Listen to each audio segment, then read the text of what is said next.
Good morning, students. So, we have started with just before recess chapter. So, in this session, we are going to continue with that. So, let us continue with this chapter. Parker shrugged. Mr. Earl growled, "You need to be more responsible, young man. Go get your book."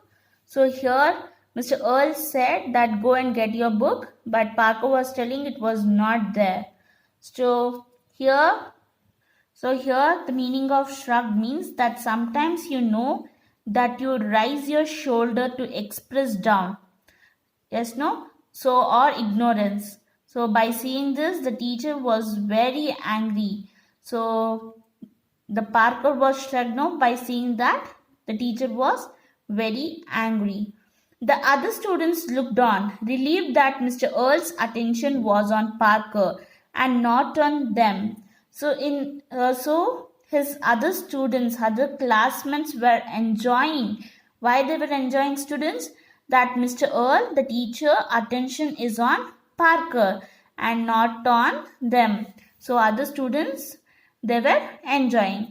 "I don't have it, sir," said Parker. "It had disappeared into the sun along with everything else." So Parker said that I don't have my book, sir. And what happened? Actually, the book was swallowed by the sun and it was disappeared to the sun. Mr. Earl's hand clenched slightly. Parker cringed as his teacher pushed away his desk. Mr. Earl almost never left his desk. Students came to him. He did not go to students unless the infraction was terribly, terribly bad. So, students, when this Parker told his teacher that I don't know where is my book, his reply made teacher very angry. So, Parker told that he was not having book, right? So that the teacher was made very angry. And what Mr. Earl did, he started clench slightly. Parker cringed as his teacher. So, cringed meaning is moved backward in fear. So, and teacher is about to leave his space and come near to the student. But this was not general reaction of Mr. Earl.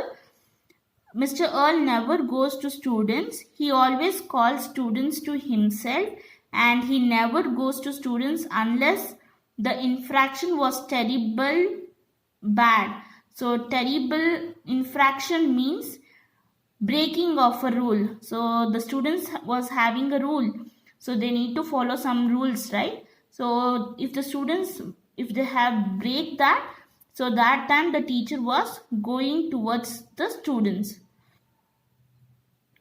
Parker was really afraid of teacher because he knew that but now the teacher is very angry and he is either going to be beaten up or punished by the teacher. "You young man are irresponsible.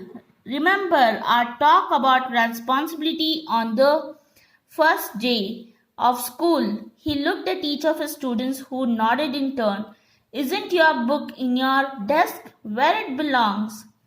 So here Mr. Earl was very angry because Parker replied that he don't have his textbook. And this reply made him teacher very angry. His teacher told him, "Where is your book? It should be on your desk. And if it is not there, where it has gone, please tell me." So the teacher is asking, where it is gone, please tell me. So for that, Parker had no reply. Why Parker had no reply? Because the book is disappeared. And how the book is disappeared? It was swallowed by the sun. So Parker thought that how he is going to explain his teacher about the pulsing red glow, blinking one. "No, sir," said Parker. How could he explain about the swirling dust, the pulsing red glow, the sun's pinpoint of light? "Of course, is it? It is. That is where your book should always be. Everything in its place, a place for everything. Isn't that right? His question sounded like accusation. So here, students, so the Parker was thinking how to explain his teacher about the pulsing red glow, blinking red glow he saw inside the desk. He knew that no one is going to trust him, that he saw something in his bench, that is dust, which is looking like a sun when is really shining brightly, so no one will trust him, that his pencil box, tissue box, all it is disappeared, right? So that the students, other students will be not trusting about the Parker, what he is telling. So the teacher was continuously scolding Parker that your book should be on your desk. Why it is not there?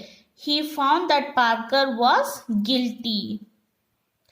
Parker nodded. But my book isn't there, Mr. Earl. The teacher took 2 long strides and stood beside Parker's desk before the boy could speak. Mr. Earl threw the desktop open for a second. He stared into it. A white glow reflected off his face. What is this? He said. Has he reached towards the brightness? So here, students, when his teacher asked him, where is your book? Parker said, I don't know.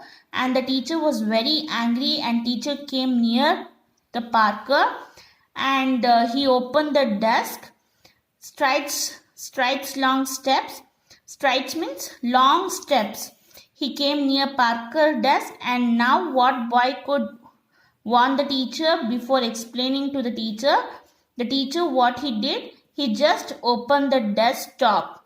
As he opened the desktop, he started staring. He started staring at that what is there in the inside of the desk. So that is white glow, a blinking red light. The teacher saw that, and the teacher was staring at that. A white glow reflect at his face as he reached towards the brightness. Careful, Mr. Earl, Parker started to see, but it was too late. The teacher screeched before lurching against the desk. He went down quickly, his feet vanishing into the desk last. So Parker wanted to warn his teacher. He wanted to tell the teacher about the sun, but it was too late. Suddenly, the mood it was pulled inside the desk, and the teacher was about to disappear. So lurching means moving forward. A long silence filled the room. Parker stood up and walked back to his desk. The sun within had grown its heat, baking like a tiny oven. He closed top, which snapped down hard on its own at the last moment.